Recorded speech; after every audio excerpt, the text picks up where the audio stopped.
आप कीजिए प्रदर्शन, अपनी बातों को आप रखिए, बट एक व्यक्ति को चेहरा बनाकर, या पता नहीं मैं सही शब्द का इस्तेमाल कर रहा हूं कि नहीं कर रहा हूं, मोहरा बनाकर आपने इस पूरी मुहिम को आप आगे लेकर जाना चाह रहे हैं, ये गलत सोच है। अफसोस इस बात का है कि जिस तरीके से सोनम वांगचुक जी को चेहरा बनाकर विपक्ष के कई ऐसे दल जो संभवतः अपनी राजनीतिक जमीन खो चुके हैं, वो उनको चेहरा बनाकर अपनी खोई हुई जमीन को तलाशने का प्रयास कर रहे हैं।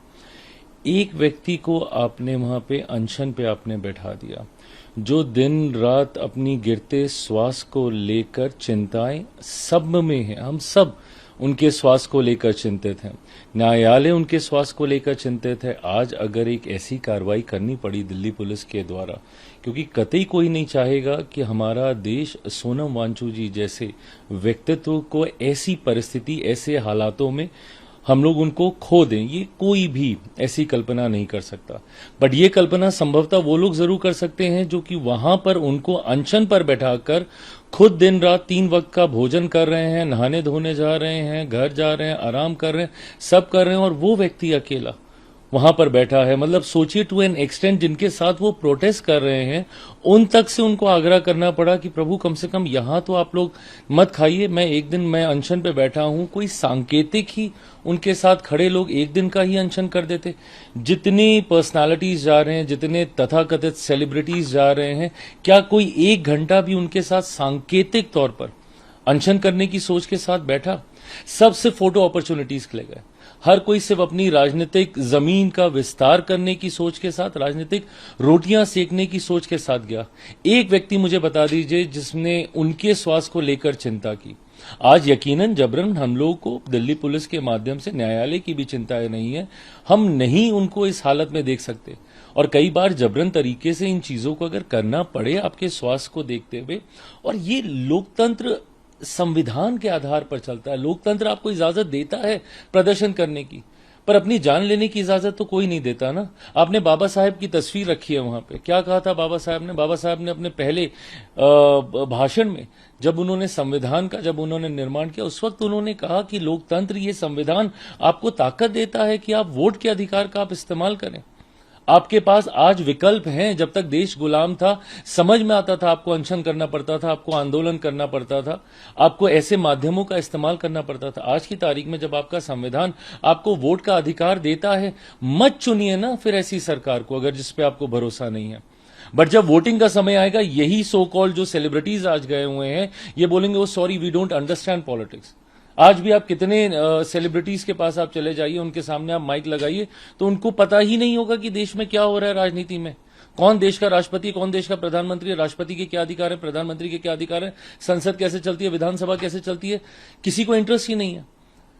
चलिए अगर नहीं इंटरेस्ट है, बट कम से कम उस दिन तो इंटरेस्ट दिखाइए जिस दिन वोटिंग हो रही है। और ये माध्यम है आपके पास लोकतंत्र को सशक्त करने के, बट इस तरीके, और आप प्रदर्शन भी कीजिए, उसमें भी कोई दिक्कत नहीं, आप कीजिए प्रदर्शन, अपनी बातों को आप रखिए, बट एक व्यक्ति को चेहरा बनाकर, या पता नहीं मैं सही शब्द का इस्तेमाल कर रहा हूं कि नहीं कर रहा हूं, मोहरा बनाकर आपने इस पूरी मुहिम को आप आगे लेकर जाना चाह रहे हैं, ये गलत सोच है। नहीं मंत्री जी, मैं ये चूंकि आपने एक बड़ा आरोप लगाया है कि चेहरा बनाकर उनको इस्तेमाल किया जा रहा है, तो कौन लोग हैं विपक्ष के लोग?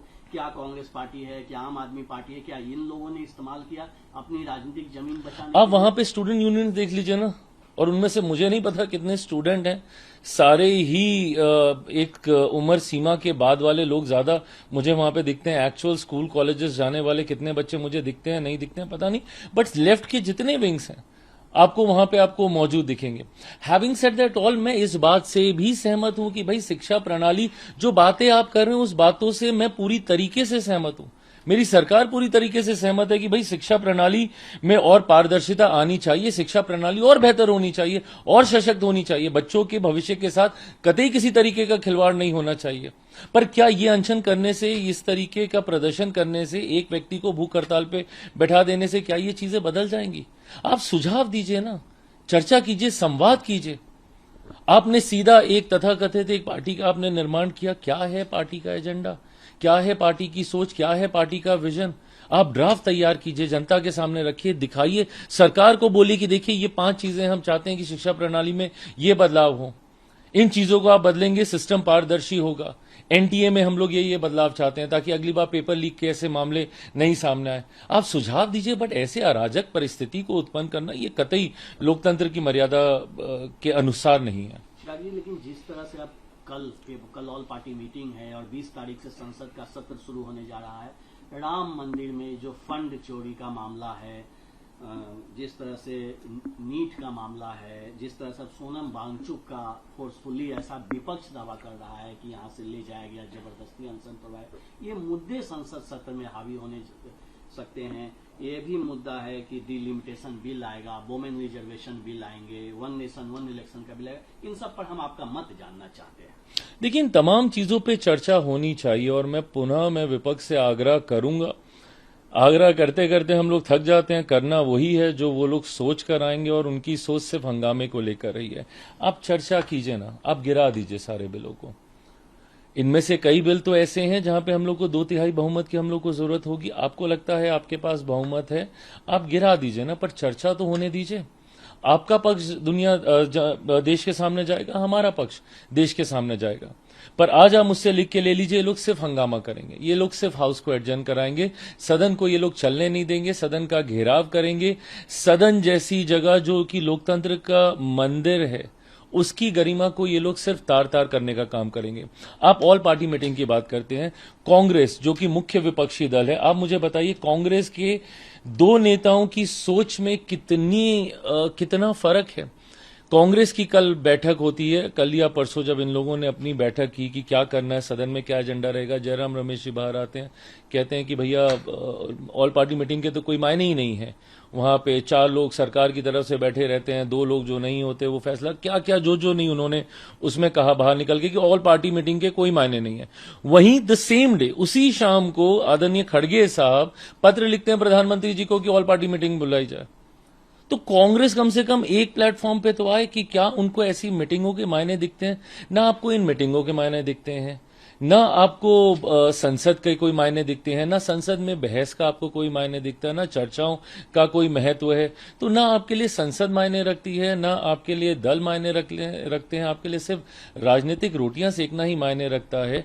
अगर इतनी चिंता विपक्ष को इन तमाम बातों को लेकर है, आप मुझे बताइए आखिरी बार कब विपक्ष ने एक प्रतिनिधिमंडल तैयार करके प्रधानमंत्री जी से मिलने का प्रयास किया कि हम लोग जाना चाहते हैं, हम लोग मिलना चाहते हैं। नेता प्रतिपक्ष हैं देश में कि उनको चिंता होगी? इतने समय से देश में इतना कुछ हो रहा है, नेता प्रतिपक्ष हैं कहां? आज जब वो वापस आए, एकदम से उनको वापस याद आ गया कि अरे पटना में मुझे बच्चों के साथ संवाद करना था, पर अब वो तो छूट गया छुट्टियों में, अब मैं देहरादून जाके संवाद कर लेता हूं। तो ऐसे पार्ट टाइम आपके नेता काम करेंगे और उसके बाद एक सरकार जो कि 24 घंटे हम लोग प्रयास कर रहे हैं कि कैसे इस व्यवस्था को बेहतर बनाया जा सके, आप सिर्फ उंगली उठाएंगे तो सकारात्मक लोकतंत्र की परिभाषा नहीं है ना। डिलिमिटेशन बिल चूंकि आने जा रहा है, ऐसी संभावना है कि डिलिमिटेशन बिल आएगा, वन नेशन वन इलेक्शन का बिल आएगा, वुमेन रिजर्वेशन, आपकी पार्टी का क्या स्टैंड है? देखिए, मैं पूरी तरीके से मेरी पार्टी इसका समर्थन करती है। आड़ ये शब्द इस्तेमाल किया जाता है कि विमेन रिजर्वेशन की आड़ में डिलिमिटेशन किया जा रहा है, डिलिमिटेशन की आड़ में विमेन रिजर्वेशन किया जा रहा है। मैं बोलता हूं भैया प्रभु, किसी आड़ में नहीं किया जा रहा, ये करने का तरीका ही तैयार किया गया और इसको ऐसे ही करने की सोच के साथ हम लोग लेकर आए हैं कि डिलिमिटेशन के माध्यम से जो सीटों की संख्या बढ़ेगी, उसमें हम लोगों ने कैलकुलेशन इस हिसाब से किया है कि उन 1/3 सीटों को हम लोग बढ़ाएंगे ताकि टोटल नंबर ऑफ सीट्स मौजूदा परिस्थिति में जो भारत की संसद में आए, उसमें से 1/3 सीटें ऑटोमेटिकली विमेन के लिए रिजर्व हो जाए ताकि नारी शक्ति अधिनियम को हम लोग लागू कर सकें।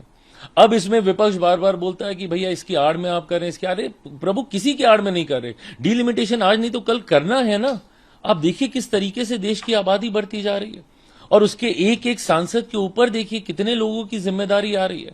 मैं खुद जिस क्षेत्र का प्रतिनिधित्व करता हूं, 2.5 मिलियन प्लस पीपल मेरी कॉन्स्टिट्यूएंसी में है और किस तरीके से इम्बैलेंस है अलग अलग क्षेत्रों में। जहां की आबादी कम है वहां पे आपको कुछ लाख लोग मिलेंगे एक सांसद पे और जहां पे आबादी ज्यादा है, पूर्वोत्तर के जो राज्य, ये उत्तर के जो राज्य हैं, बंगाल हो गया, बिहार हो गया, उत्तर प्रदेश हो गया, यहां पे आप देखिए कितनी आबादी है, डेंसिटी ऑफ पॉपुलेशन कितना, एक एक सांसद के ऊपर कितनी जिम्मेदारी आती है, और जब वो जिम्मेदारियों को निभा नहीं पाता तो वो सवाल भी खड़े होते हैं।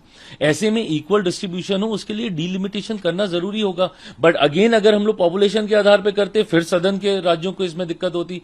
तो हम लोग तो जो सबको सूट करे, जो सबके हित में हो, हम लोग वो प्रस्ताव लेकर आए कि 50% ऑफ द सीट्स हर राज्य में हम लोग बढ़ा देंगे। मेरे बिहार में 40 सीटें हैं, 40 में से उसकी आधी सीटें हम लोग बढ़ा देंगे, 20 सीटें प्लस कर दी, 40 + 20 60 हो गया, 60 सीटें हम लोगों ने बढ़ा दी, 1/3 विमेन के लिए रिजर्व हो गई।